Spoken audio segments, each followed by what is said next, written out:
dedicated to southern and eastern Kentucky. This is WYMT Mountain News at 5:30. Good evening, I'm Connor James. It might have felt like a mild day, but don't get comfortable. Tonight you can expect some snow, but the bigger concern, temperatures will bottom out. Chief Meteorologist Andrew Dockery is keeping an eye on the bitter cold. Yeah, Connor, you said it best. These cold temperatures are going to be something we watch not only for tonight, but through Tuesday and Wednesday as well. Of course, we have some snow to get us started. Let's take a look at Pinpoint Doppler. The big story right now is this system is about 3 to 4 hours earlier than models were hinting at about 24 hours ago. And because of that, it's once again, will the cold air be here in time to create some of that light snow?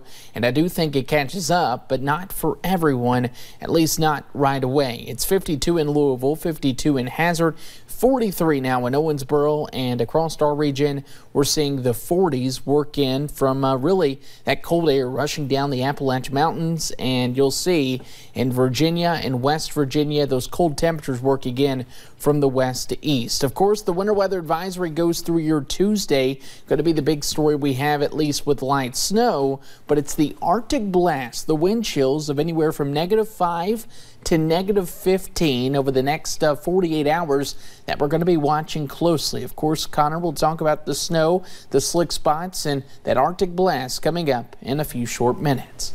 Some frigid temperatures ahead. Thanks, Andrew. Well, ahead of those cold temperatures, community members in the city of Prestonsburg are hoping to keep people and animals warm. WYMT's Marianne Fletcher explains how. As temperatures drop, people and animals alike are at risk. We are not acclimated in this area for 20-degree weather, let alone -6-degree wind chill. From 8 p.m. until 8 a.m., a warming shelter will be available to anyone in Floyd County. We want people to know, too, it's not just for homeless people, it's for anybody in need. Deborah Bentley says many members of the community have pitched in to help. And everybody was like, I can do this, I can do that, I can do this, and people think of things that we never even thought of. And the local animal shelter is also doing their part by keeping our four-legged friends warm and alive. If you can't do nothing, bring them in. That's the #1 thing that you can do to protect your animal. Shelter manager Jackie Brown says the cold temperatures can be deadly, even for bigger, fluffy dogs. It doesn't matter how big your dog is, they're going to freeze to death if they don't have proper shelter or somewhere where they can get warm. Jessica Perkins is volunteering her time at the warming shelter. She says she hopes her kids see adults taking action. My husband and I actually have 3 other kids, and they're older. And so they're like, how can we help? What can we do? Keeping people and animals warm. And rally around these people and let them know you have a home. In Floyd County, Marianne Fletcher, WYMT Mountain News. Now, you don't need to pass a background check to stay at the warming shelter, but they're taking extra steps to be sure drugs are not brought into the house. If you would like to donate to the warming shelter, we have that information on our website, WYMT.com. And police say videos and tips sent in led them to 2 teens investigators believe threw a rock through a deputy's windshield. Those teens now face charges including assault. The sheriff says the deputy was responding to reports of someone throwing rocks from a bridge near Lexington Street. That's in Boyle County. His cruiser was hit in the process. The deputy crashed and the car flipped. Luckily, he only received minor injuries. A man is dead after falling at work. The Wayne County coroner tells us 55-year-old John Tucker died at the hospital. Crews were called to thoroughbred houseboats off Highway 90 this morning. The coroner says the man's body will be sent to Frankfort for an autopsy. And furloughed federal workers are back on the job following the longest government shutdown in the nation's history. President Trump is already warning of another shutdown in 3 weeks if Congress doesn't reach a border security deal. A bipartisan group of 17 lawmakers from the Senate and House is set to meet Wednesday to begin discussions. In a statement Monday, House Speaker Nancy Pelosi urged the president to sign any legislation congressional leaders come up with in 3 weeks to avert another shutdown. And President Trump's nominee for Attorney General is visiting several members of the Senate ahead of his vote confirmation. William Barr met with Senator Roy Blunt of Missouri and Senator John Kennedy of Louisiana. Less than 2 weeks ago, Barr was at the center of Senate confirmation hearings.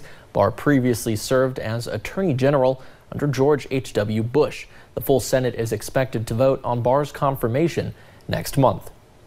The University of Kentucky football and basketball complexes are named after him, as well as the Alice Lloyd College of Business. But it all means more than just his name on the wall. Tonight on Issues and Answers, WYMT General Manager Neil Middleton sits down with Hazard native Joe Kraft. WYMT's Will Puckett has a preview of the two's conversation.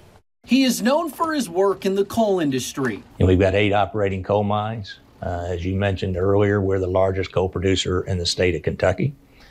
We also produce in Illinois and Indiana, and we're on the West Virginia-Pennsylvania border with one of our mines and the West Virginia-Maryland border with another of our mines. As president of Alliance Resource Partners, Joe Kraft believes there is a future for coal in America. We're confident that there will be market stability as to where we are today. Now, how fast can it grow? It's going to be dependent on government policy, number one, and what the growth of the export market will be as well. He praises the work President Trump has done for black gold. President Trump has been a huge champion for coal miners and for manufacturing in this country.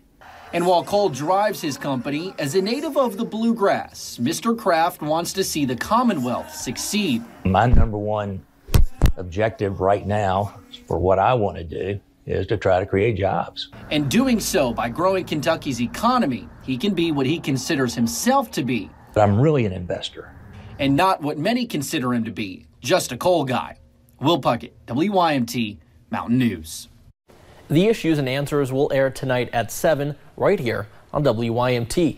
Following the interview with Joe Kraft, another Issues and Answers will air. This time, Steve Hensley sits down with the superintendents from Bell County and Pineville Independent Schools to learn more about the district's disagreement on non-resident student contracts.